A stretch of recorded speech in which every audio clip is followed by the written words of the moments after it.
मैं कीर्ति वर्मा आपको अपने YouTube चैनल जीके विद कीर्ति वर्मा पर स्वागत करती हूँ। तो फ्रेंड्स, आज का हमारा टॉपिक क्या है? वैदिक साहित्य। वैदिक साहित्य। तो वैदिक साहित्य हमारा आज का टॉपिक है। और इससे पहले हमने क्या पढ़ लिया है? 2 सभ्यताएं पढ़ ली हैं। कौन कौन सी? सिंधु घाटी सभ्यता और वैदिक सभ्यता। सिंधु घाटी सभ्यता कैसी सभ्यता थी? एक नगरीय सभ्यता थी। और जो हमारी वैदिक सभ्यता वो कैसी सभ्यता थी? वो सभ्यता थी हमारी ग्रामीण सभ्यता, क्योंकि वैदिक काल में जो समाज था वो कैसा था? कबीलाई समाज था। फिर वैदिक काल को फिर क्या किया गया? 2 भागों में हमने बांटा। पढ़ते टाइम हमने क्या किया? वैदिक काल को 2 भागों में बांटा। क्यों बांटा? वैदिक काल को हमने 2 भागों में इसलिए बांटा क्योंकि समय के साथ जो वैदिक काल की परिस्थितियाँ थी, जो सामाजिक परिस्थितियाँ थी, राजनीतिक थी, धार्मिक थी और आर्थिक परिस्थितियाँ थी, इनमें परिवर्तन आया। इस परिवर्तन को बताने के लिए, इसको समझाने के लिए हमने क्या किया? वैदिक काल को 2 भागों में बांटा। एक ऋग्वैदिक काल, दूसरा हमारा उत्तर वैदिक काल। और दोनों को हमने पढ़ा और दोनों में जो जो इक्वलिटीज हैं वो भी देखी और जो जो हमारी मतलब कि डिफरेंस थे वो भी हमने उसमें देखे। तो आज का हमारा टॉपिक है वैदिक साहित्य। देखो, हमने वैदिक काल पढ़ाया है, यानी कि वैदिक जो सभ्यता वो हमने पढ़ी है। तो वैदिक सभ्यता के बारे में हमें जानकारी कहाँ से मिलती है? देखो, सिंधु सभ्यता के बारे में जानकारी अगर हम देखें कि जानकारी हमें सिंधु सभ्यता के बारे में किन स्रोतों से पता चलती है, तो पुरातात्विक साक्ष्य अधिक मिले हमें किस बारे में? सिंधु सभ्यता के बारे में। और जो हमारे साहित्यिक साक्ष्य हैं वो बहुत कम मिले हैं। लेकिन अगर वैदिक सभ्यता की बात करें तो वैदिक सभ्यता पूरी तरह से किन पर आधारित है? साहित्यिक साक्ष्यों पर आधारित है, क्योंकि हमें वैदिक सभ्यता की संपूर्ण जानकारी किससे मिलती है? वैदिक साहित्य से मिलती है। जैसे कि अब हमने ऋग्वैदिक काल पढ़ा था। ऋग्वैदिक काल की जितनी भी जानकारी, चाहे वो राजनीतिक हो, चाहे सामाजिक हो, चाहे धार्मिक हो, वो हमें किससे मिलती है? ऋग्वेद से मिलती है। और अगर हम उत्तर वैदिक काल की बात करें तो उसकी जानकारी हमें 3 अन्य वेदों से, ब्राह्मण ग्रंथों से, आरण्यकों से मिलती है। तो आज हमें क्या पढ़ना है? वैदिक साहित्य, यानी कि वो साहित्य जिससे हमें वैदिक काल की जानकारी मिलती है उसे क्या बोला गया? वैदिक साहित्य। तो हमारा है कि आर्यों के बारे में जानकारी का मुख्य स्रोत वैदिक साहित्य है, क्योंकि वैदिक जो सभ्यता थी उसे हम आर्यों की सभ्यता भी बोलते हैं, क्योंकि आर्यों के आने से वैदिक सभ्यता की शुरुआत हुई थी। तो वैदिक सभ्यता की शुरुआत और वैदिक सभ्यता के बारे में और आर्यों के बारे में, यानी कि बात तो एक ही है, इनके बारे में हमें जानकारी किससे मिलती है? वैदिक साहित्य से मिलती है, यानी कि वेदों से मिलती है, उपनिषदों से मिलती है, या फिर और जो चीज़ें हैं और ग्रंथ हैं उनसे हमें जानकारी मिलती है। किसकी? आर्यों की जानकारी मिलती है, फिर वैदिक काल की हमें जानकारी मिलती है। फिर क्या है? संपूर्ण वैदिक साहित्य को 2 भागों में बांटा गया है। जो हमारा वैदिक साहित्य है इसको क्या किया गया? 2 भागों में बांटा गया। पहला हमारा था श्रुति साहित्य और दूसरा हमारा है स्मृति साहित्य। तो अभी हम पढ़ेंगे कि श्रुति साहित्य क्या होता है और स्मृति साहित्य क्या होता है। तो श्रुति साहित्य क्या होता है? वह साहित्य जो लंबे समय तक मौखिक रूप से चलता रहा है और जिसका संकलन बाद में किया गया है उसे क्या कहा गया? श्रुति साहित्य कहा गया। देखिए, पहले क्या होता था? पहले मतलब कि ऐसा नहीं था कि पुस्तकें पहले से ही होती थी, कि जैसे कि आजकल स्टूडेंट्स स्कूल में जाते हैं उनको बुक्स मिल जाती है और बुक्स में से पढ़ते हैं, ऐसा नहीं था। तो श्रुति साहित्य क्या? श्रुति का मतलब पहले ही क्या है? सुनना। अगर हम श्रुति का अर्थ देखें तो क्या होता है? सुनना। वह साहित्य जो लंबे समय से मौखिक रूप से चल रहा था, यानी कि गुरु मौखिक रूप में ज्ञान शिष्य को देता था और शिष्य उसको सुनता था। तो वो कौन सा साहित्य कहलाया? हमारा श्रुति साहित्य कहलाया। जो प्राचीन काल था या फिर जो हमारा वैदिक काल था उसमें क्या होता था कि जो ज्ञान देवता या फिर ऋषि अपने शिष्य को देते थे या फिर देवता ऋषियों को देते थे वो मौखिक रूप में देते थे, और शिष्य या फिर जो अन्य ऋषि थे वो क्या करते थे? उन्हें सुनते थे और उसे ग्रहण करते थे। किस वे में? सुनकर। तो जो वो साहित्य था हमारा श्रुति साहित्य था, यानी कि सुनकर ज्ञान प्राप्त करना। फिर क्या हुआ? उसका संकलन करना, मतलब कि जो जो ज्ञान उन्होंने सुनकर प्राप्त किया उसका संकलन करना, उसको एकत्रित करना, उसे किताबों में लिखना। तो वो क्या हमारा कहलाया? श्रुति साहित्य। यानी कि पहले ज्ञान को सुनना, फिर उसका एकत्रीकरण करना और फिर उसे किताबों में लिख देना, क्या कहलाया? हमारा श्रुति साहित्य कहलाया। फिर हमारा श्रुति साहित्य के अंतर्गत कौन कौन से ग्रंथ आते हैं? तो श्रुति साहित्य के अंतर्गत कौन से ग्रंथ आते हैं? वेद, वेदांग भी आएगा, ब्राह्मण ग्रंथ, आरण्यक ग्रंथ तथा उपनिषद। अब वेद, वेद का मतलब क्या होता है कि जानना, वेद का अर्थ क्या होता है जानना। तो वेद आएंगे, वेद क्या है, सबसे प्राचीन पुस्तकें हैं। और अगर सारे संसार की सबसे प्राचीन पुस्तक की बात करें तो ऋग्वेद को सबसे प्राचीन धार्मिक पुस्तक माना गया है। फिर ब्राह्मण ग्रंथ, यानी कि वेदों का आध्यात्मिक रूप से अध्ययन करना क्या कहलाया, ब्राह्मण ग्रंथ। फिर आरण्यक, आरण्यक क्या होते थे, जो ग्रंथ जंगलों में यानी कि वनों में लिखे जाते थे, जो ग्रंथ ऋषियों द्वारा वनों में लिखे जाते थे उन्हें क्या बोला गया, आरण्यक। आरण्यक पर्यायवाची शब्द है किसका, जंगलों का या फिर वनों का, इसलिए इन्हें क्या बोला जाता था, आरण्यक ग्रंथ। तथा उपनिषद, उपनिषद का शाब्दिक अर्थ था कि गुरु के पास बैठकर ज्ञान प्राप्त करना। तो ये ग्रंथ कौन से थे, जो श्रुति साहित्य में आते थे। श्रुति साहित्य के अंतर्गत कौन कौन से ग्रंथ आते थे, वेद, ब्राह्मण ग्रंथ, आरण्यक ग्रंथ, उपनिषद और वेदांग। तो श्रुति साहित्य क्या था हमारा, जो साहित्य लंबे समय से मौखिक रूप से चल रहा था और जिसका संकलन बाद में किया गया, वो कौन सा साहित्य कहलाया, श्रुति साहित्य कहलाया। श्रुति साहित्य के अंतर्गत कौन से ग्रंथ आए, वेद, ब्राह्मण ग्रंथ, आरण्यक ग्रंथ तथा उपनिषद आए। फिर हमारा स्मृति साहित्य, कौन सा साहित्य है, स्मृति साहित्य, मनुष्य द्वारा रचित साहित्य भी हम इसको बोल सकते हैं। यानी कि ये साहित्य कैसा था, इसमें क्या था, कल्पनाओं का मिश्रण था। जो ये साहित्य था ये यूं का यूं था, जैसा सुना वैसा का वैसा लिख दिया। लेकिन जो स्मृति साहित्य था उसमें क्या था, कल्पनाओं का मिश्रण था, और यह मनुष्य द्वारा रचित साहित्य भी बोला जा सकता है। फिर स्मृति साहित्य यानी कि याद कर कर लिखा गया साहित्य था ये आपका। स्मृति साहित्य के अंतर्गत कौन कौन से ग्रंथ आए, एक तो सूत्र साहित्य आया आपका, एक स्मृति ग्रंथ आए और एक पुराण आए और एक धर्म ग्रंथ आए, जैसे कि रामायण महाभारत। ये सारी चीज़ें किसके अंतर्गत आई, स्मृति साहित्य के अंतर्गत आई। फिर पॉइंट हमारा, श्रुति साहित्य स्मृति साहित्य की तुलना में अधिक श्रेष्ठ माने जाते हैं। जो हमारे श्रुति साहित्य हैं उन्हें अधिक श्रेष्ठ माना गया है, किसकी तुलना में, स्मृति साहित्य की तुलना में, क्योंकि ये ज़्यादा मतलब कि अगर ओरिजिनलिटी देखी जाए तो श्रुति साहित्य अधिक ओरिजिनल है बजाय किसके, स्मृति साहित्य के, इसलिए इनको क्या माना गया, सुपीरियर माना गया, किसकी बजाय, स्मृति साहित्य की बजाय। तो कौन से ग्रंथ सुपीरियर माने गए, श्रुति ग्रंथ सुपीरियर माने गए। तो यहाँ से यहाँ तक हमने क्या पढ़ा है कि वैदिक सभ्यता मतलब कि वैदिक साहित्य से हमें किसका पता चलता है, आर्यों का पता चलता है। वैदिक साहित्य को हमने कितने भागों में बांटा, श्रुति साहित्य और स्मृति साहित्य में बांटा। श्रुति साहित्य क्या था, वह साहित्य जो लंबे समय से मौखिक रूप से चल रहा था जिसका संकलन बाद में किया गया। और स्मृति साहित्य क्या था, जो मतलब कि मनुष्य द्वारा रचित साहित्य भी जिसको हम कह सकते हैं। और इसके अंतर्गत श्रुति साहित्य में कौन कौन से ग्रंथ आए, वेद, वेदांग, ब्राह्मण ग्रंथ, आरण्यक ग्रंथ, उपनिषद आदि। और स्मृति ग्रंथ में आए कौन से, हमारे सूत्र साहित्य, स्मृति ग्रंथ और पुराण और धर्म, जो धर्म ग्रंथ थे वो, जैसे कि रामायण और महाभारत। अब हम आज की वीडियो में कौन से ग्रंथ पढ़ना शुरू करेंगे, पहले श्रुति ग्रंथ पढ़ना शुरू करेंगे, यानी कि श्रुति साहित्य को पढ़ना शुरू करेंगे। और श्रुति साहित्य में पहले हम किन्हें पढ़ेंगे, वेदों को पढ़ेंगे। किन्हें पढ़ेंगे, वेदों को। श्रुति साहित्य का अर्थ मौखिक रूप से प्राप्त किया गया ज्ञान और बाद में जिसका संकलन किया। तो आज पढ़ेंगे हम क्या, वेद। तो वेद क्या है, श्रुति साहित्य में महत्वपूर्ण स्थान रखते हैं और प्रथम स्थान रखते हैं। श्रुति साहित्य में प्रथम और महत्वपूर्ण स्थान किसका है, वेदों का। अब वेद शब्द किस धातु से बना है, संस्कृत में धातु होती है ना, तो ठीक, वेद क्या है, एक संस्कृत का शब्द ही है। तो वेद शब्द किस धातु से बना है, विद धातु से बना है। ये कई बार कॉम्पिटिटिव एग्जाम्स में पूछ लिया जाता है कि वेद शब्द किस धातु से बना, तो किस धातु से बना है, विद धातु से बना है, जिसका अर्थ क्या होता है, जानना। क्या, जानना। तो वेद शब्द किस धातु से बना, विद धातु से, अर्थ क्या है, जानना। वेदों से हमें आर्यों के जीवन के बारे में जानकारी मिलती है। वेदों से हमें किसकी जानकारी मिलती है, आर्यों के जीवन की जानकारी मिलती है। उनके राजनीतिक, सामाजिक, धार्मिक, आर्थिक, इन सारे जीवनों की जानकारी हमें किन से मिलती है, वेदों से मिलती है। आर्यों की जानकारी का मुख्य स्रोत ही क्या है, वेद ही है। तो आगे देखते हैं। फिर अब वेदों को संहिता भी कहा जाता है। वेदों को क्या बोला जा सकता है, संहिता भी कहा जा सकता है।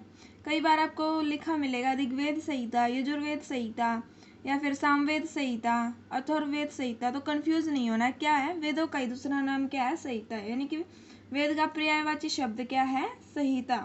तो वेदों को संहिता भी कहा जा सकता है। नेक्स्ट पॉइंट हमारा, वेदों का संकलन महर्षि कृष्णद्वैपायन वह महर्षि वेदव्यास ने किया। वेदों का संकलन किसने किया? किन दो ऋषियों ने किया? बहुत इंपॉर्टेंट पॉइंट है, ध्यान देना। वेदों का संकलन किया महर्षि कृष्ण देवपायन और महर्षि वेदव्यास ने।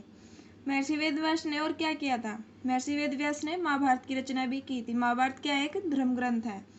तो वेदों का संकलन यानी कि वेदों का एकत्रीकरण, जो ज्ञान उन्होंने प्राप्त किया है उसको एकत्र करने का कार्य किसने किया? महर्षि कृष्ण द्वैपायन और महर्षि वेदव्यास ने किया। अब वेदों की संख्या, वेद कितने हैं? सबको पता है, वेद 4 हैं। कौन कौन से हैं? ऋग्वेद, यजुर्वेद, सामवेद और अथर्ववेद। वेद कितने हैं? 4। कौन कौन से? ऋग्वेद, यजुर्वेद, सामवेद और अथर्ववेद।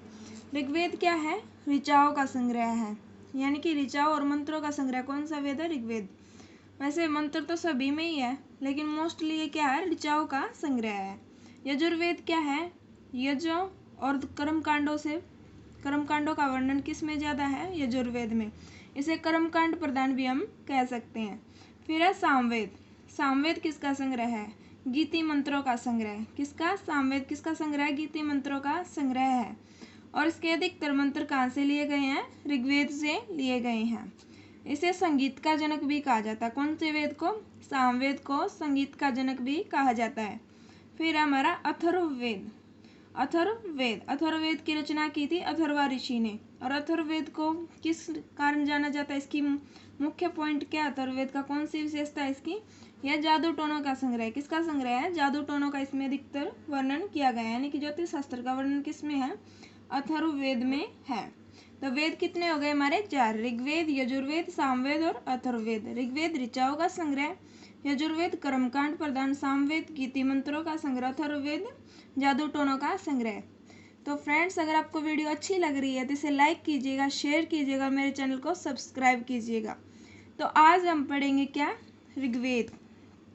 आज हम कौन सा वेद पढ़ रहे हैं? ऋग्वेद। आज की वीडियो में हम ऋग्वेद को कम्प्लीटली पढ़ेंगे, इसके एक एक पॉइंट को डिस्कस करेंगे। आपका कोई भी क्वेश्चन नहीं रहना चाहिए। जब भी आप कोई भी कॉम्पिटिटिव एग्जाम्स हो, चाहे वो एसएससी से हो, चाहे एचएसएससी से हो, चाहे हरियाणा पुलिस, पटवारी या फिर यूपीएससी, आप किसी भी लेवल का एग्जाम दो, आपका इनमें से कोई भी पॉइंट छूटना नहीं चाहिए। तो वीडियो का एंड तक जरूर देखिएगा। तो आज की वीडियो में हम क्या पढ़ रहे हैं? ऋग्वेद पढ़ रहे हैं। ऋग्वेद की रचना कहाँ हुई? ऋग्वेद की रचना पंजाब के क्षेत्र में हुई। कौन से क्षेत्र में? पंजाब क्षेत्र में। अब पंजाब क्षेत्र में कैसे हुई? जो हमारा प्राचीन, अगर हम पीछे जाए, बैक में जाए, वैदिक काल में जाएं, तो वैदिक काल में हमने क्या पढ़ा था कि जो आर्य है वो कहाँ के बसे थे? सप्त सिंधु प्रदेश में आकर बसे थे। तो सप्त सिंधु प्रदेश का मेन जो पॉइंट था, जो मेन क्षेत्र था, वो हॉटस्पॉट कौन सा था? पंजाब। तो ऋग्वेद की रचना कहाँ हुई? पंजाब में हुई। और उस समय को देखा जाए तो सप्त सिंधु प्रदेश में हुई ना। तो सप्त सिंधु प्रदेश में कौन सी नदियाँ बहती थी? सिंधु नदी प्रमुख थी, सिंधु नदी, तंत्रपुरा और सरस्वती नदी। तो इस कारण उसको क्या बोला गया था? सप्त सिंधु प्रदेश बोला गया था। और ऋग्वेद की रचना कहाँ हुई? पंजाब में हुई या फिर सप्त सिंधु प्रदेश में हुई। आधुनिक पंजाब और प्राचीन सप्त सिंधु प्रदेश एक ही बात है। नेक्स्ट पॉइंट हमारा, ऋग्वेद का संबंध विज्ञान कांड से है। ऋग्वेद का संबंध किस कांड से है? विज्ञान कांड से है। जैसे कि और वेद है, यजुर्वेद है, सामवेद है, अथर्ववेद है, किसी का संबंध किससे है? कर्मकांड से है, किसी का भक्ति कांड से है, किसी का ज्ञान कांड से है। और ऋग्वेद का संबंध किससे है? विज्ञान कांड से है। ऋग्वेद में अगर देखा जाए तो बहुत सी वैज्ञानिक बातें भी बताई गई हैं। चिकित्सा, जैसे कि जल चिकित्सा, वायु चिकित्सा, मानस चिकित्सा का वर्णन कौन से वेद में है? ऋग्वेद में है। फिर नेक्स्ट पॉइंट हमारा, ऋग्वेद शब्द संस्कृत की धातु ऋक और वेद शब्द से मिलकर बना है। यानी कि ऋग्वेद कितने शब्दों से बनकर बना है? 2 शब्दों से मिलकर बना है, ऋक प्लस वेद। ऋक संस्कृत की धातु है। ऋक क्या है? संस्कृत की एक धातु है, जिसका अर्थ क्या है? स्तुति यानी गुणी का वर्णन, स्तुति या फिर गुणी का वर्णन। और वेद शब्द का अर्थ क्या था? जानना। वेद किस धातु से बना है? मतलब कि विद। ऋक प्लस विद, ये 2 धातुएं हैं, ऋक धातु प्लस विद धातु। और क्या बन गया हमारा? ऋग्वेद शब्द बन गया। और अर्थ क्या हुआ? गुणी का वर्णन या गुणी के बारे में जानना। ऋग्वेद का अगर शाब्दिक अर्थ अगर आपसे कोई पूछे तो क्या हुआ? किसी गुणी व्यक्ति का वर्णन या फिर किसी गुणी व्यक्ति के बारे में जानना, उसके गुणों का वर्णन करना। तो ऋग्वेद कौन सी धातु से बना है? ऋक। ऋक् का अर्थ क्या है? गुणी का वर्णन या स्तुति। फिर हमारा ऋग्वेद का उपवेद आयुर्वेद है। ऋग्वेद का उपवेद क्या है? आयुर्वेद है। और इसके रचनाकार कौन है? प्रजापति। कौन है इसके रचनाकार? प्रजापति। आयुर्वेद में क्या होता है? आयुर्वेद में हम सबको पता है किससे संबंधित है? चिकित्सा से संबंधित है। आयुर्वेदिक औषधियों और जो भी मतलब की बीमारियां होती हैं उनके इलाज से संबंधित कौन सा है? ये हमारा आयुर्वेद। और ये किसका उपवेद है? ऋग्वेद का। तो ऋग्वेद का उपवेद क्या हो गया? आयुर्वेद हुआ। रचनाकार कौन हुआ? प्रजापति। नेक्स्ट पॉइंट हमारा ऋग्वेद की रचना संबंधी मत, यानी कि विभिन्न विद्वानों में मतभेद है कि ऋग्वेद की रचना काल के विषय में। कि किसी का मत क्या है कि रचना काल इस समय से इस समय रहा, किसी का अन्य समय रहा, किसी का किस समय रहा। मतलब कि जो भिन्न भिन्न विद्वान हो वो अलग अलग टाइम पीरियड में ऋग्वेद की रचना को मानते हैं। तो आज हम पढ़ेंगे इसमें क्या ऋग्वेद की रचना संबंधी मत कौन कौन से हैं, मतलब कि किस विद्वान का मत क्या था। तो पहले है तिलक का मत। तिलक यानी कि बाल गंगाधर तिलक, एक बहुत ही फेमस समाज सुधारक हुए। कौन? बाल गंगाधर तिलक। तो तिलक का मत क्या है? तिलक के अनुसार ऋग्वेद की रचना 6000 ईसा पूर्व में हुई। कब हुई? 6000 ईसा पूर्व में ऋग्वेद की रचना हुई है। ये किसका मानना है? तिलक का मानना है। लेकिन आप बताओ, जो हमारा वैदिक काल है इसका संपूर्ण समय सीमा अगर हम देखें उत्तर वैदिक काल और ऋग्वेदिक काल की मिलाकर क्या है? 1500 ईसा पूर्व से 600 ईसा पूर्व। और ये क्या बोल रहा है कि 6000 ईसा पूर्व में ऋग्वेद की रचना हुई। तो क्या ठीक है? नहीं है, बिल्कुल गलत है। तो फिर मैक्स मुलर का मत आता है। किसका मत आता है? Max Muller. ये एक विदेशी विद्वान है। इनका मत क्या था? 1200 से 1000 ईसा पूर्व में ऋग्वेद की रचना हुई। यानी कि जो समय था हमारा 1200 से 1000 ईसा पूर्व, यानी कि जो 200 साल थे, इस टाइम पीरियड में क्या हुआ? ऋग्वेद की रचना हुई है। ये किसका मत है? मैक्स मुलर का मत है। और सबसे निकटतम मत माना जाता है, यानी कि जो सर्वमान्य मत है उसका सबसे निकटतम मत कौन सा माना गया? मैक्स मुलर का मत माना गया। इसका मानना क्या था कि 1200 से 1000 ईसा पूर्व के मध्य क्या हुई है? ऋग्वेद की रचना हुई है। फिर हमारा विंटरनित्स, ये भी एक विद्वान है। इनका मत क्या था कि ऋग्वेद की रचना कब हुई है? 3000 ईसा पूर्व में हुई है। कब हुई है? 3000 ईसा पूर्व में। लेकिन ये भी ठीक नहीं है, क्योंकि वैदिक काल की जो समय सीमा वो है 1500 से 1000 ईसा पूर्व, और उसी समय सीमा में हमारे क्या हुई है?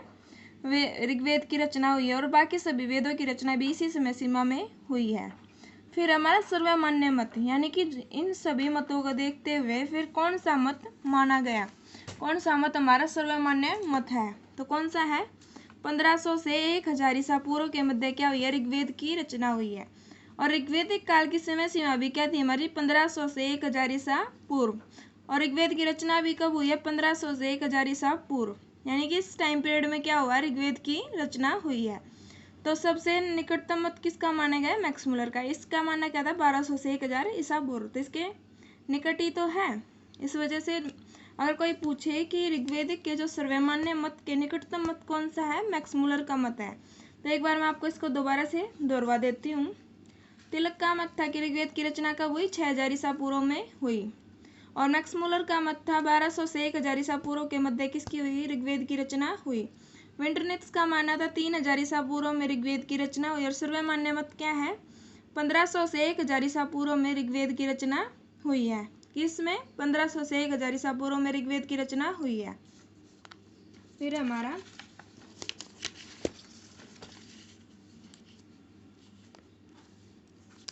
ऋग्वेद की शाखाएं, जैसे कि एक पेड़ होता है उस पर टहनियाँ होती हैं, शाखाएं होती हैं, ठीक उसी तरह मान लीजिए ऋग्वेद एक पेड़ है। ऋग्वेद में कुल कितनी शाखाएं हैं? 21 शाखाएं। यानी कि ऋग्वेद एक पेड़ है, इसकी शाखाएं कितनी हैं? 21 शाखाएं हैं। और मुख्य शाखाएं कितनी हैं? 5। यानी कि जो बड़ी शाखाएं और मजबूत शाखाएं वो कितनी हैं? 5 शाखाएं हैं। कुल 21 हैं, और लेकिन मुख्य रूप से 5 शाखाएं हैं। कौन कौन सी? पहली है वास्कल, दूसरी है शाकल, तीसरी संखायन, चौथी मांडुक्य और पांचवी अश्वलायन। कौन कौन सी 5 महत्वपूर्ण शाखाएं हैं? वास्कल, शाकल, संखायन, मांडुक्य और अश्वलायन। ये क्या है? ऋग्वेद की 5 मुख्य शाखाएं हैं। और वैसे टोटल शाखाएं कितनी हैं? 21 शाखाएं हैं। नेक्स्ट पॉइंट हमारा, ऋग्वेद 10 मंडलों में विभक्त है। ऋग्वेद के कितने मंडल हैं? 10 मंडल है। यानी कि कोई बड़ी पुस्तक है उसके पार्ट होते हैं, वॉल्यूम्स होते हैं, वॉल्यूम 1, वॉल्यूम 2, वॉल्यूम 3 एटसेट्रा। ठीक उसी तरह ऋग्वेद भी एक बड़ी पुस्तक है, उसके कितने मंडल हैं? 10 मंडल हैं। कितने? 10 मंडलों में विभक्त है क्या? ऋग्वेद। फिर इसमें 1028 श्लोक हैं। श्लोक कितने हैं? 1028। श्लोक को हम सूक्त भी बोल सकते हैं। क्या बोल सकते हैं? सूक्त। श्लोक को हम क्या कह सकते हैं? सूक्त भी कह सकते हैं। तो अगर ऋग्वेद में पूछा जाए कितने सूक्त हैं, तो 1028 सूक्त हैं, या फिर 1028 श्लोक हैं, जिसमें 11 बाल खिल्ले श्लोक हैं। 11 कैसे श्लोक हैं? बाल खिल्ले। बाल खिल्ले भी एक शाखा है। किसकी? ऋग्वेद की एक शाखा है। तो टोटल जो मंडल है वो कितने थे? 10। श्लोक कितने हैं? 1028। और बाल खिल्ले श्लोक कितने हैं? 11। फिर ऋग्वेद में 10,462 मंत्रों का संकलन है। कितने मंत्रों का संकलन है? 10,462 मंत्रों का संकलन है। यानी कि ऋग्वेद में कुल मंत्र कितने हैं? 10,462। जो ऋग्वेद का नारदीय सूक्त है, कौन सा सूक्त? नारदीय सूक्त या श्लोक, उसमें किसका वर्णन? निर्गुण ब्रह्म का वर्णन है। निर्गुण ब्रह्म क्या होता है? यानी कि जिसका आकार, कोई आकार नहीं होता, जिस प्रभु का, यानी कि जिस भी मतलब कि ब्रह्म का कोई आकार नहीं होता, गुण नहीं होता, निराकार होता है, ज्योति समान होता है, उसका वर्णन किसमें है? नारदीय सूक्त में है। तो नारदीय सूक्त में किसका वर्णन है? निर्गुण ब्रह्म का वर्णन है।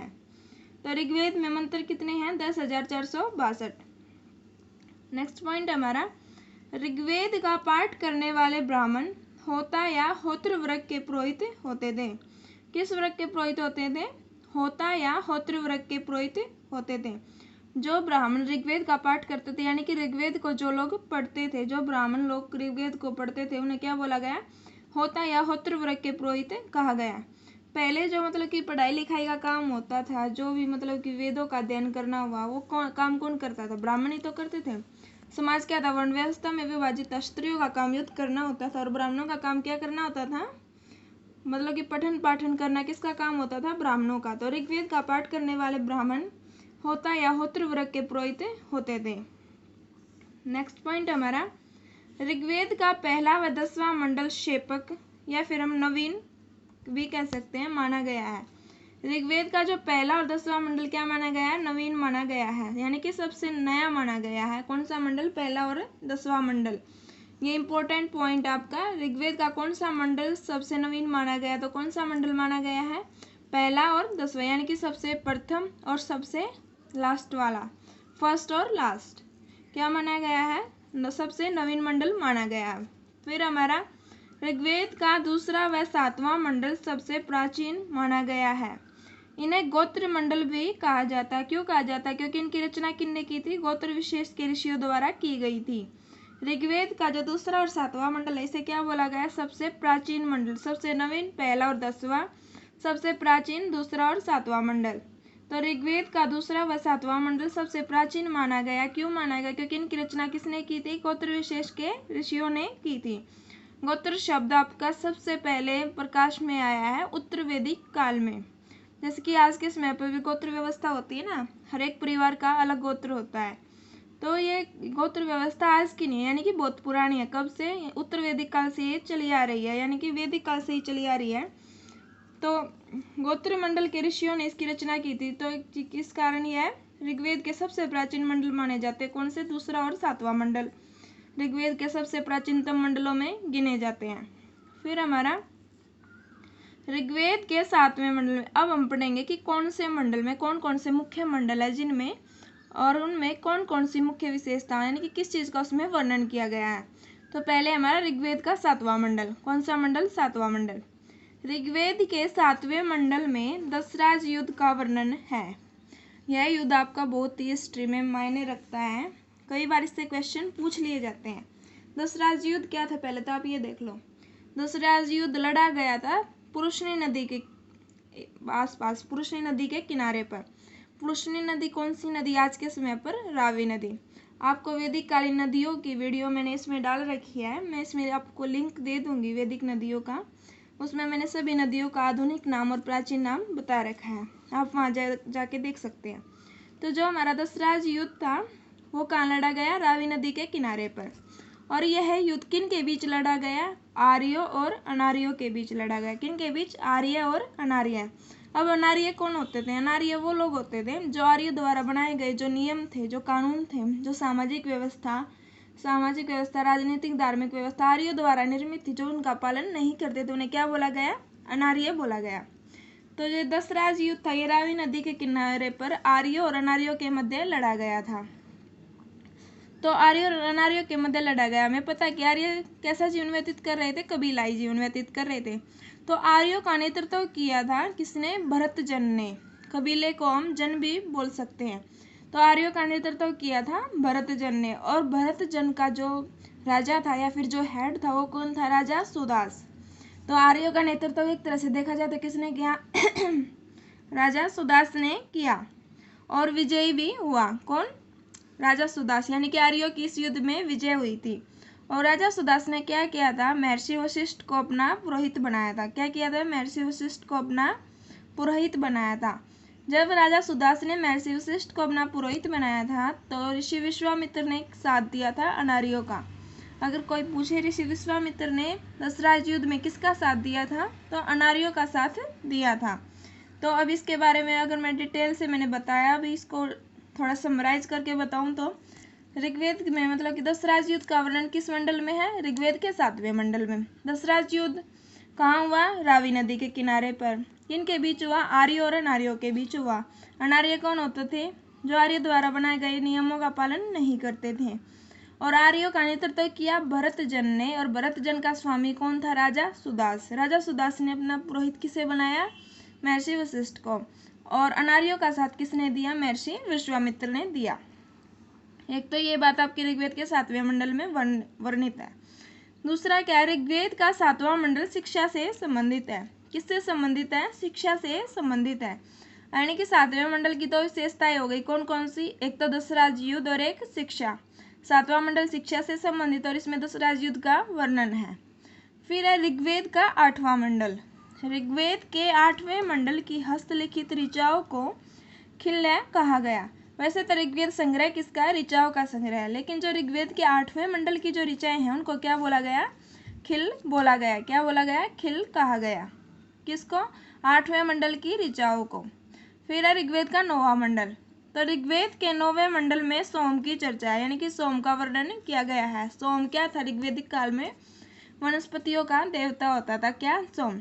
और एक्चुअली में सोम एक पेड़ का नाम होता था। सोम एक वृक्ष का नाम था, और ये वृक्ष कहाँ पाया जाता था? हिमालय पर्वत पर पाया जाता था। और इसकी विशेषता क्या थी? इससे एक सुगंधित और स्वादिष्ट पेय निकलता था।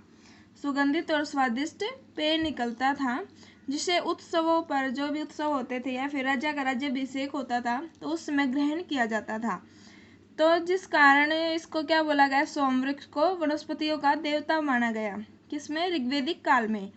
तो ऋग्वेद का जो 9वां मंडल है उसमें क्या है? सोम की चर्चा की गई है, यानी कि सोम का वर्णन किया गया है। और ऋग्वेदिक काल में सोम वनस्पतियों का देवता माना जाता था। और क्योंकि 9वें मंडल में क्या है? सोम की चर्चा, इसलिए इसको सोम मंडल भी कहा जाता है। तो ऋग्वेद के किस मंडल को सोम मंडल बोला जाता है? 9वें मंडल को सोम मंडल कहा जाता है। क्यों कहा जाता है? सोम की चर्चा होने के कारण इसको क्या बोलते हैं? सोम मंडल भी बोलते हैं। फिर हमारा ऋग्वेद का 10वां मंडल। ऋग्वेद के 10वें मंडल में प्रथम बार वर्ण व्यवस्था का उल्लेख मिलता है। ऋग्वेद के 10वें मंडल में हमें किसका उल्लेख मिल रहा है? वर्ण व्यवस्था का। जब हमने ऋग्वेदिक काल में आर्यों की सामाजिक संरचना के बारे में पढ़ा था उसमें भी हमने वर्ण व्यवस्था पढ़ा था। तो वर्ण व्यवस्था का वर्णन हमें कहाँ मिला था? ऋग्वेद के 10वें मंडल से हमें वर्ण व्यवस्था का वर्णन मिलता है। अभी वर्ण व्यवस्था होती क्या थी? क्या होता था? ऋग्वेदिक काल में जो आपकी वर्ण व्यवस्था थी वो थी कर्म आधारित, यानी कि काम के आधार पर वर्ण विभाजन किया गया था। वर्ण कौन कितने थे? 4। ब्राह्मण, क्षत्रिय, वैश्य और शूद्र। ब्राह्मणों का काम होता था पढ़ाई लिखाई से रिलेटेड, और जो क्षत्रिय थे वो क्या होते थे? युद्ध करते थे। वैश्य व्यापार करते थे। और शूद्रों का काम होता पहले वाले तीनों वर्गों की सेवा करना। क्या किसका काम होता था? शूद्रों का काम होता था। तो इस वर्ण व्यवस्था का उल्लेख हमें कहाँ मिलता है? ऋग्वेद के 10वें मंडल में। लेकिन इसकी एक मुख्य जो इसका पॉइंट था, इसकी विशेषता क्या थी? जो ऋग्वेदिक काल की वर्ण व्यवस्था थी वो कर्म आधारित थी, और जब हमारी उत्तर वैदिक काल आया तो वो वर्ण व्यवस्था कैसी थी हमारी? वो थी हमारी जाति आधारित वर्ण व्यवस्था, जो कि आज के समय पर भी है। तो हमें वर्ण व्यवस्था का उल्लेख कहाँ से मिला? 10वें मंडल से मिला है। किसके? ऋग्वेद के। इसके अलावा हमें 10वें मंडल से किसकी जानकारी मिलती है? इसी मंडल से हमें वैदिक कालीन विवाह प्रणाली की जानकारी भी मिलती है। जो वैदिक कालीन विवाह प्रणाली थी उसकी जानकारी भी हमें किससे मिलती है? 10वें मंडल से। वैदिक कालीन विवाह प्रणाली कैसी थी? इसमें दो प्रकार के विवाह होते थे, एक तो अनुलोम विवाह होता था, एक प्रतिलोम विवाह होता था। कौन कौन से? अनुलोम और प्रतिलोम। अनुलोम विवाह प्रणाली कैसी थी? इसमें क्या होता था कि जो वर पक्ष था वो मजबूत होता था और जो वधू पक्ष था वो इतना मजबूत नहीं होता था, यानी कि वर पक्ष की तुलना में कमजोर होता था। कौन सा पक्ष? वधू पक्ष। और जब विवाह प्रांत जो संतान होती थी उसे उत्तम माना जाता था। किस विवाह में? अनुलोम विवाह प्रणाली में। यानी कि वर पक्ष मजबूत होता, वधू पक्ष कमजोर होता, तो उसे क्या माना जाता था? अनुलोम विवाह माना जाता था और उत्तम विवाह भी माना जाता था। प्रतिलोम में क्या होता था? इसका उल्टा हो जाता था, वधू पक्ष मजबूत होता था, वर पक्ष कमजोर होता था और इस विवाह प्रणाली को इतना उत्तम नहीं माना जाता था। तो ये हमारी वैदिक कालीन क्या थी? विवाह प्रणाली। इसका वर्णन हमें कहाँ से मिला है? 10वें मंडल से मिला है। किसके? ऋग्वेद के। ऋग्वेद के 10वें मंडल से हमें किन दो चीज़ों का वर्णन मिला है? वैदिक कालीन विवाह प्रणाली और वर्ण व्यवस्था का। इसके अलावा ऋग्वेद के 10वें मंडल से औषधियों के विषय में भी पता चलता है। किसके विषय में पता चलता है? औषधियों के विषय में भी पता चलता है। क्या पता चलता है? इसमें 125 औषधियों का वर्णन है जो 107 स्थानों पर पाई गई हैं। कितनी औषधियों का वर्णन है? 125 औषधियों का वर्णन है, जो कितने स्थानों से मिली हैं? 107 स्थानों से मिली है। इसकी जानकारी हमें किससे मिलती है? ऋग्वेद के 10वें मंडल से मिलती है। तो ऋग्वेद के 10वें मंडल से हमें तीन चीज़ों का पता चल रहा है। कौन कौन सी? एक तो वर्ण व्यवस्था, एक वैदिक कालीन विवाह प्रणाली और एक हमारा जो औषधियों का वर्णन हमें किससे मिल रहा है? ऋग्वेद के 10वें मंडल से मिल रहा है। फिर क्या है एक पॉइंट हमारा ऋग्वेद में च्यवन ऋषि को पुनः युवा करने की कथा भी मिलती है। च्यवन ऋषि एक प्राचीन ऋषि हैं, इनको पुनः युवा करने की कथा में किससे मिलती है? ऋग्वेद से मिलती है। फिर है ऋग्वेद का तीसरा मंडल। हमने अब तक कौन से मंडल पढ़ लिए? 7वां, 8वां, 9वां, 10वां और ये है हमारा ऋग्वेद का तीसरा मंडल। ये भी एक महत्वपूर्ण मंडल है, इससे क्वेश्चन पूछ लिया जाता है, इससे क्वेश्चन जरूर पूछा जाता है। ऋग्वेद के तीसरे मंडल में गायत्री मंत्र का उल्लेख है। किस मंत्र का उल्लेख है? गायत्री मंत्र। आज भी स्कूल्स में प्रेयर्स होती हैं तो पहले हम क्या कहते हैं? गायत्री मंत्र का ही तो उच्चारण करते हैं। तो गायत्री मंत्र का उल्लेख हमें कहाँ मिलता है? ऋग्वेद के तीसरे मंडल में मिलता है। और गायत्री मंत्र का रचयिता कौन है? महर्षि विश्वामित्र। कौन? महर्षि विश्वामित्र। महर्षि विश्वामित्र ने ऋग्वेद के तीसरे मंडल की रचना की है और गायत्री मंत्र की रचना भी किसने की है? महर्षि विश्वामित्र ने। ये जो कि हमारा गायत्री मंत्र है, किस देवता को संबोधित किया गया है? किस देवता को समर्पित किया गया है? सवित्र देवता। सवित्र देवता किसे माना गया है? ऋग्वेदिक काल में जो सूर्य का चमकीला भाग होता था उसे क्या माना गया? सवित्र देवता।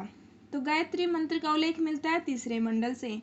रचयिता है विश्वामित्र और किसे संबोधित है, यानी कि किसको समर्पित है? सवित्र देवताओं को संबोधित है क्या? गायत्री मंत्र।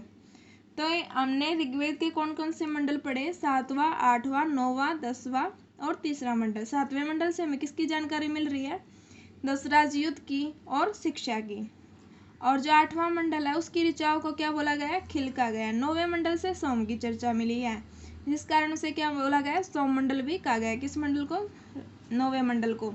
10वें मंडल से हमें तीन चीज़ों के बारे में पता चला, एक वर्ण व्यवस्था, दूसरी वैदिक कालीन विवाह प्रणाली और तीसरी औषधियों का वर्णन।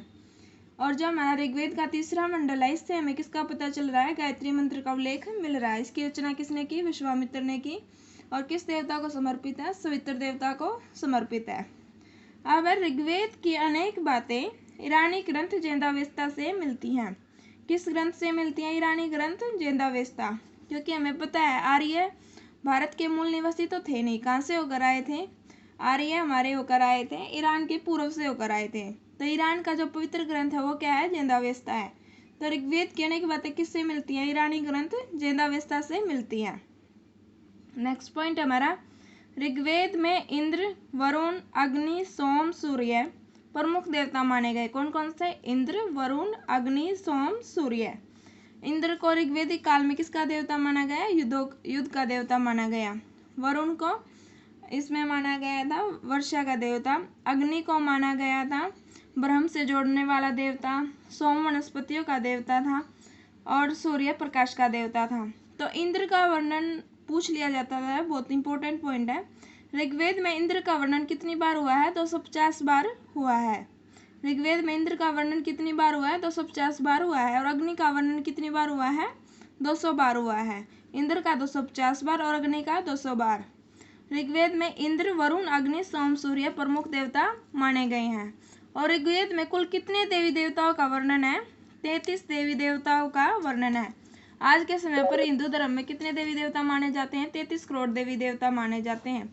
और ऋग्वेद में कितने देवी देवताओं का वर्णन है? सिर्फ 33 देवी देवताओं का वर्णन है। फिर ऋग्वेद में सवित्र, उषा, पूषण, विष्णु, नासत्य, सूर्य, आलोक के देवता माने गए हैं। ऋग्वेद में सवित्र सूर्य का चमकीला भाग, उषा प्रगति व उत्थान की देवी, पूषण चरागाहों का स्वामी, विष्णु सृष्टि का नियामक, नासत्य औषधियों का देवता या फिर विपत्तियों को हरने वाला देवता माना गया है। ये मतलब कि जो ये देवता थे किसके कौन से देवता माने गए? आलोक के देवता यानी कि प्रकाश के देवता माने गए। कौन कौन से? सवित्र, उषा, पूषण, विष्णु, नासत्य। फिर हमारा ऋग्वेद में राजा के लिए पुराहमवेता, कौन सा शब्द यूज हुआ है? पुराहमवेता। किसके लिए? राजा के लिए। यायावर प्रजा के लिए चर्षणी, स्थायी निवासियों के लिए कृष्टि और जो उत्पादन में सक्षम जनता है उसके लिए अर्य शब्द का प्रयोग हुआ है। तो कौन कौन से शब्दों का प्रयोग किसके लिए हुआ? एक बार दोबारा देखिए। राजा के लिए पुराहमवेता, यायावर प्रजा के लिए चर्षणी, स्थायी निवासियों के लिए कृष्टि और उत्पादन में सक्षम जनता के लिए अर्य शब्द का प्रयोग हुआ है। फिर ऋग्वेद में भिष्क, किसको? भिष्क को देवताओं का चिकित्सक माना गया है, यानी कि डॉक्टर माना गया है। किसको? भिष्क को। किनका? देवताओं का। तो ये इंपॉर्टेंट पॉइंट है। ऋग्वेद में किसे देवताओं का चिकित्सक माना गया है? भिष्क को देवताओं का चिकित्सक माना गया है। फिर हमारा ऋग्वेद में आर्यों के 5 कबीलों का वर्णन है। कितने कबीले होने का वर्णन है? 5। क्योंकि हमें पता है ऋग्वेदिक आर्य जीवन कैसा जीते थे? कबीलाई जीवन जीते थे। तो उनके टोटल कबीले कितने माने गए हैं? ऋग्वेद में 5 कबीले माने गए हैं और इसलिए इन्हें क्या कहा गया? पंचजन्य कहा गया। 5 कबीले होने के कारण आर्यों को क्या बोला गया? पंचजन्य कहा गया। और कबीले कौन कौन से थे?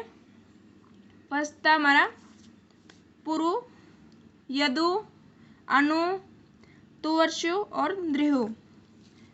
पुरु, यदु, अनु, तुवर्षु और द्रिहु, ये क्या थे? आर्यों के 5 कबीले जिनका वर्णन कहाँ मिलता है? ऋग्वेद में मिलता है।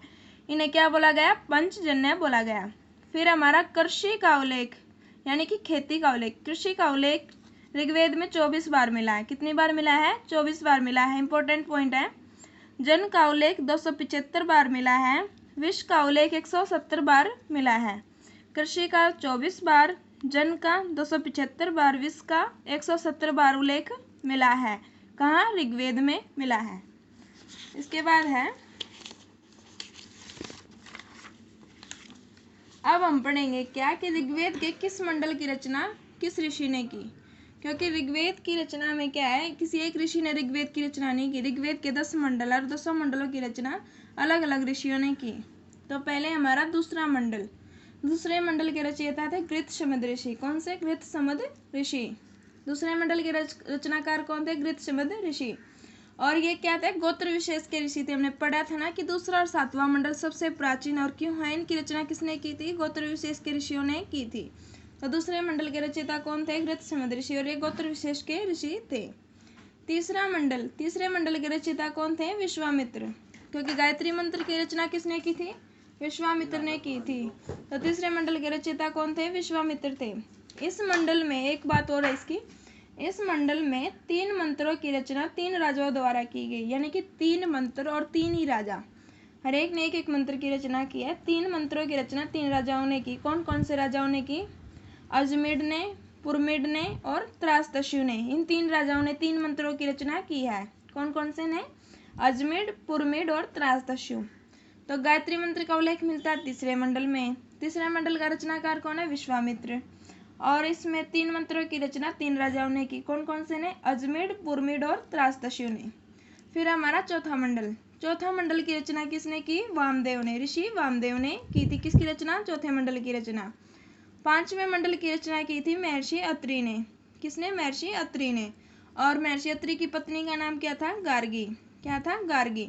और यह एक विदुषी महिला थी। इन्होंने भी ऋग्वेद की रचना में कुछ सूक्त लिखे हैं। किसने? गार्गी ने। तो 5वां मंडल किसने रचा है? महर्षि अत्रि ने। 6ठे मंडल के रचनाकार थे महर्षि भारद्वाज। कौन? महर्षि भारद्वाज। भारद्वाज कौन थे? जो आचार्य द्रोण हैं उनके पिता। आचार्य द्रोण के पिता कौन थे? महर्षि भारद्वाज। और महर्षि भारद्वाज का और संबंध किससे? छठे मंडल से। किसके? ऋग्वेद के। ऋग्वेद के छठे मंडल के रचनाकार कौन है? महर्षि भारद्वाज। सातवां मंडल में जो ऋग्वेद का सातवां मंडल है, इसके रचनाकार कौन है? वशिष्ठ। कौन? वशिष्ठ, महर्षि वशिष्ठ। सातवें मंडल की रचना किसने की? महर्षि वशिष्ठ ने। दूसरा और सातवां मंडल गोत्र विशेष से संबंध है। दूसरे मंडल की रचना की गृहस्थ संबंध ने और सातवें मंडल की रचना की वशिष्ठ ने। ये भी गोत्र विशेष के ऋषि थे। आठवां मंडल की रचना की कण्व और अंगिरस ऋषि ने। ये दो ऋषियों ने की। कौन से मंडल की रचना? आठवें मंडल की। कौन कौन से ऋषि ने? कण्व और अंगिरस ऋषि ने की।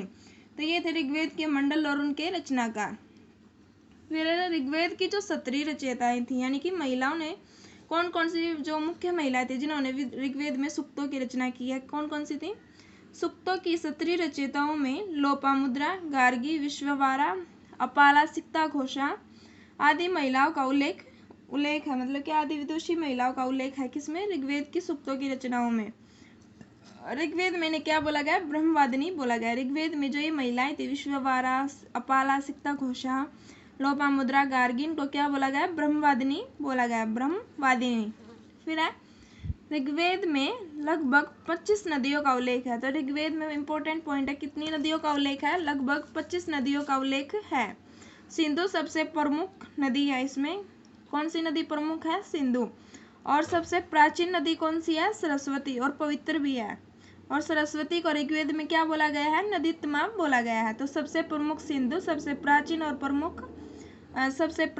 और पवित्र सरस्वती नदी है, जिसे नदीत्मा बोला गया है। ऋग्वेद में गंगा का वर्णन, जो गंगा शब्द यानी कि गंगा नदी का वर्णन कितनी बार है? 1 बार है। और यमुना नदी का वर्णन 3 बार है।